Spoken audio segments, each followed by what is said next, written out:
بسم اللہ الرحمن الرحیم۔ السلام علیکم ورحمۃ اللہ وبرکاتہ۔ امید ہے تمام ناظرین خیر عافیت سے ہوں گے۔ شاہ آن لائن قرآن اکیڈمی میں ایک بار ہم پھر سے حاضر ہیں۔ آج کی اس ویڈیو میں ہم سورہ قریش انشاءاللہ عز و جل تجوید سے سیکھیں گے، تو ویڈیو کو مکمل دیکھیے گا، انشاءاللہ آپ کے علم میں اضافہ ہوگا۔ چینل پر نئے اس کو سبسکرائب کر بیل آئیکن پر کلک کر دیں، انشاءاللہ اس طرح کی انفارمیٹیو ویڈیوز آپ تک پہنچتی رہے گی۔ سورہ قریش مکیہ ہے، ترتیب قرآن کے اعتبار سے 106ویں صورت ہے یہ، اور نزول قرآن کے اعتبار سے 29ویں صورت ہے یہ۔ اس کے اندر 4 آیات ہیں اور 1 رکوع ہے۔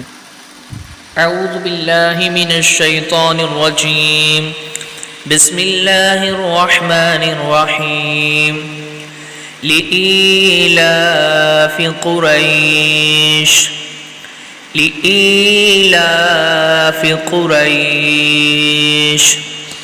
اب یہاں پر یہ توجہ رکھنی ہے کہ لی لام کو بھی بعض لوگ کھینچ جاتے ہیں، تو لام کو یہاں پر نہیں کھینچنا کیونکہ لام پر حرکت ہے، اس کو بغیر کھینچے پڑھنا ہے۔ ایلا حمزہ یا زیر ای، یہاں پر یا مدہ کا قاعدہ ہے، لام پر کھڑی حرکات ہے، تو ان دونوں کو کھینچیں گے، اور فا پہ حرکت ہے، فا کو نہیں کھینچنا۔ لإیلاف قریش، قاف کو پر پڑھنا ہے اور بغیر کھینچے پڑھیں گے، اور قریش یہاں پر مد لین عارض ہے، تو یہاں پر اس لیے اس کو ہم کھینچ کر پڑھیں گے۔ لإیلاف قریش، لإیلاف قریش، ایلافہم رحلۃ الشتاء والصیف، ایلافہم رحلۃ الشتاء والصیف۔ اب یہاں پر حمزہ پر کھڑی حرکت ہے، ایک الف کی مقدار کھینچ کر پڑھنا ہے، لام پر بھی ایک کھڑی حرکت ہے، اس کو کھینچیں گے، فا کو بغیر کھینچے پڑھیں گے۔ ایلافہم، را کو حا سے ملائیں گے، لام کو بغیر کھینچے پڑھیں گے، تا کو شین سے ملائیں گے، شین مشدد ہے اور شین کو بغیر کھینچے پڑھیں گے۔ تا یہاں پر مد متصل کا قاعدہ لگ رہا ہے، تو اس کو کھینچیں گے۔ بعض اوقات یہاں پر لوگ طا پڑھ جاتے ہیں، یعنی تا کو پر پڑھ دیتے ہیں، تو یہاں پر تا باریک رکھنا ہے، طا نہیں پڑھنا ہے، اگر پڑھیں گے تو یہاں پر لہنے جلی ہو جائے گا۔ والصیف، واو کو صاد سے ملائیں گے، اور صیف یہاں پر مد لین عارض کا قاعدہ ہے۔ ایلافہم رحلۃ الشتاء والصیف، فلیعبدوا رب هذا البیت، فلیعبدوا رب هذا البیت۔ فالم زبر فلیا، عین زبر یا، فلیا با پیشبو، با کو بغیر کھینچے پڑھیں گے، فلیعبو، دال واو پیشدو، واو مدہ کا قاعدہ ہے، اس لیے یہاں پر اس کو کھینچ کر پڑھیں گے۔ فلیعبدوا رب هذا، را پر زبر ہے اور آ کو پر پڑھیں گے، با مشدد ہے، ٹھہراؤ کریں گے، اور ہا کھڑی حرکت ہے، ذال کو لام سے ملا دیں گے۔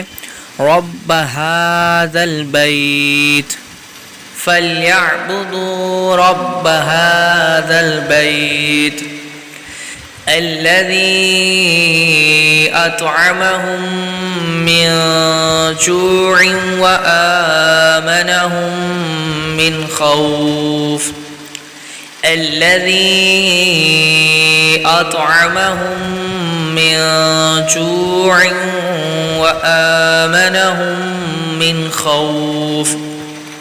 یہ الذی پڑھیں گے، یہاں پر ذال ہے، نرمی سے پڑھیں گے، بعض لوگ اس کو الذی پڑھ جاتے ہیں، یعنی سختی کرتے ہیں، تو یہاں پر سختی نہیں کی جائے گی، بلکہ الذی پڑھیں گے، اور مد منفصل کا قاعدہ لگ رہا ہے، اس لیے اس کو کھینچ کے پڑھیں گے۔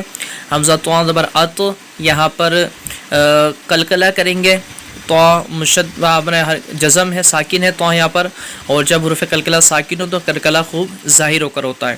عین کو بغیر کھینچے پڑھیں گے، میم کو بغیر کھینچے پڑھیں گے۔ آگے ادغام شفوی کا قاعدہ لگ رہا ہے، اس لیے یہاں پر ہم اس کو غنہ کر کے پڑھیں گے، اور پھر میں جو یہاں پر اکفا کا قاعدہ لگ رہا ہے، تو یہاں پر غنہ کریں گے، اور جو واو مدہ کا قاعدہ ہے، اس کو کھینچیں گے ایک الف۔ آگے ادغام کا قاعدہ لگ رہا ہے یہاں پر، تو یہاں پر اس کو غنہ کر کے پڑھیں گے۔ واو کو بغیر کھینچے پڑھیں گے، حمزہ پہ کھڑی حرکت ہے، اس کو کھینچیں گے، آ میم پر حرکت ہے، نون پہ بھی حرکت ہے، تو ان دونوں کو کھینچیں گے نہیں، اور آگے ادغام شفوی کا قاعدہ یہاں پر غنہ ہوگا، اور من خوف میں یہاں پر اظہار کا قاعدہ ہے تو یہاں پر غنہ نہیں کریں گے. الذي أطعمهم من جوع وآمنهم من خوف. تو امید کرتا ہوں کہ آپ کے سمجھ میں آ گئی ہوگی یہ صورت کہ کہاں غلطی سے بچنا ہے اور کس طرح پڑھنا ہے.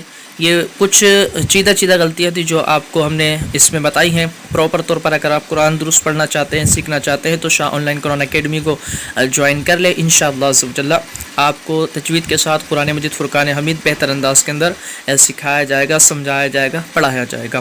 اللہ تعالیٰ تمام پر اپنا فضل و کرم رکھے. السلام علیکم ورحمۃ اللہ وبرکاتہ.